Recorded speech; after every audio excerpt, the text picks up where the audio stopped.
Information about Pokemon Sword and Shield's development has been fairly secretive compared to what we usually get from Game Freak, but we've finally got more news, everyone! From the size of the team working on the games, to some new features, and some interesting twists to old ones, it's time to run down what we know. Let's tackle that development team size first. According to a recent interview with Game Informer, director Shigeru Omori revealed the size of Pokemon Sword and Shield's development team, stating that he estimates that around 1,000 names will appear in the credits of Pokemon Sword and Shield. Around 1,000 people. This doubles the amount of names seen in the credits for Sun and Moon, and while nowhere near as long as Red Dead Redemption 2's over 3,000 names, 1,000 is nothing to scoff at.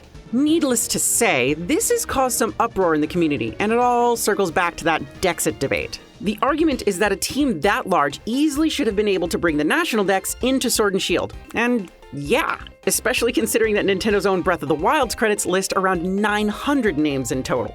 Well, pitchforks down, everyone. That number of names doesn't actually mean all of those people are actively developing the game. Surprisingly enough, there's a lot more to making a game than just, making the game. So since we brought it up, let's keep using Breath of the Wild as an example. Around 60 of those 900 names featured in the credits for Breath of the Wild were special thanks, so that brings it down to 840. Now let's shift focus to the localization teams, of which Zelda had a lot. Considering at launch, excluding the original Japanese language, it had English, French, German, Italian, Russian, and Spanish included. These various groups included regional teams for testing, translation, voice acting, directing, etc., and totaled around 330 names. That takes us down to 510-ish people on the core team, including the director, assistant director, game design team, various programming teams, technical supervisors, a plethora of art teams, characters and asset modelers, sound designers, testers.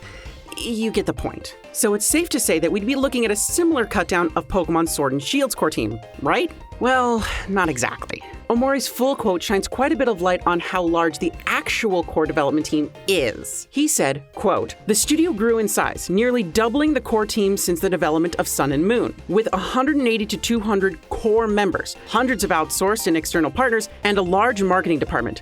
The full team size is massive." That 180 to 200 number is significantly lower than the 1,000 names in the credits mentioned earlier. And the reasoning is right there. Hundreds of outsourced and external partners, along with a large marketing department. Tacking on those localization teams, which now need to add additional support for Korean, traditional and simplified Chinese, a special thanks section, yeah, that 1,000 names is starting to sound not quite as big as it once was. And it puts Sun and Moon's nearly 600 credit listings into perspective as well. However, Omori did mention a growth in team size for a reason, and that plays into what producer Junichi Masuda said would be Sword and Shield's focus. Masuda stated that, quote, "We want to prioritize all these new gameplay ideas, new ways to enjoy the game, and want to challenge ourselves at Game Freak to create new ways to enjoy the game. These new gameplay ideas do come at the cost of not including the National Dex, which ate up a ton of Game Freak's development time, meaning all those new ideas had been gathering dust because of it." So what do we learn about Sword and Shield besides the length of the credits?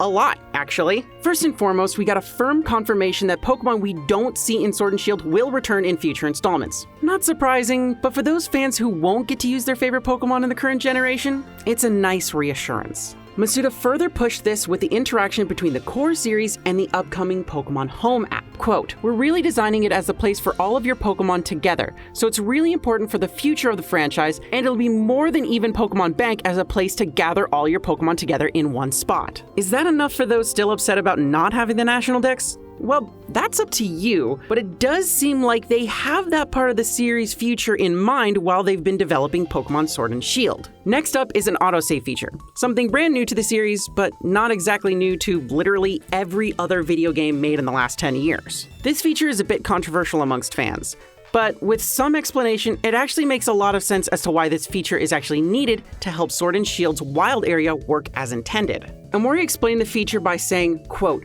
"When you connect with them, other players, to actually trade or do some kind of interaction, it then seamlessly switches to a synchronous connection. It's also saving in the background, which is something we previously didn't do. So there's quite a bit going on in there that is represented in the wild area. This autosave allows interaction between players to be more seamless and ideally removes all loading times in between interactions with other players." But that brings up another question.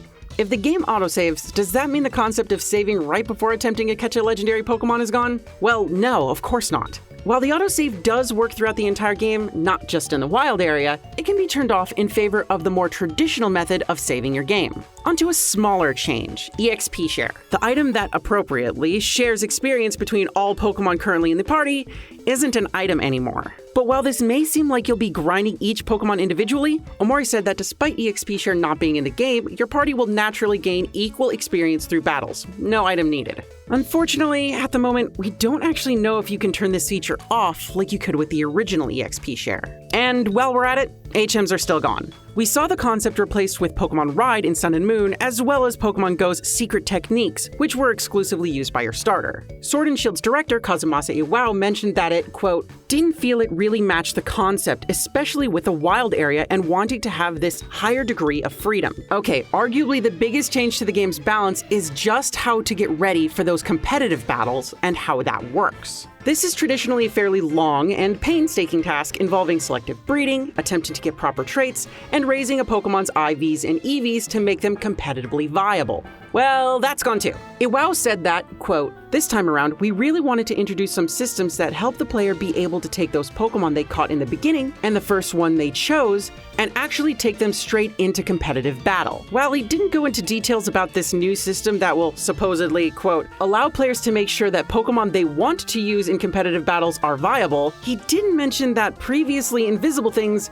will now be visible to players. Meaning you'll be able to know if it's got everything you want when adding it to your competitive team, and it was implied that a Pokemon's personality could be changeable. Iwao reassured players that you can still do all the traditional breeding steps you used to, but you won't need to. Now it's finally time to detail some actually new features, not just changes. We've mentioned the wild area's max raid battles in previous videos, but we got some new information on what inspired the feature and how it actually works. As for inspiration, it all came to be because of Pokemon Go's co-op raids.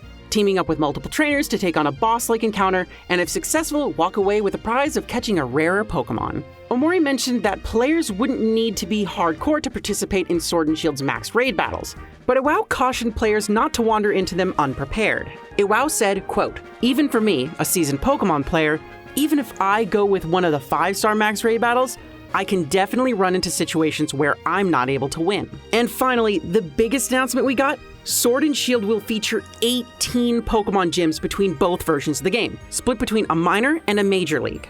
18 Pokemon gyms means, potentially, one gym per type of Pokemon, meaning we may finally see a Dark-type gym leader. At the moment, we know that Alistair's Ghost-type gym and Bee's Fighting-type gym will both be in the major league, but that raises an additional question.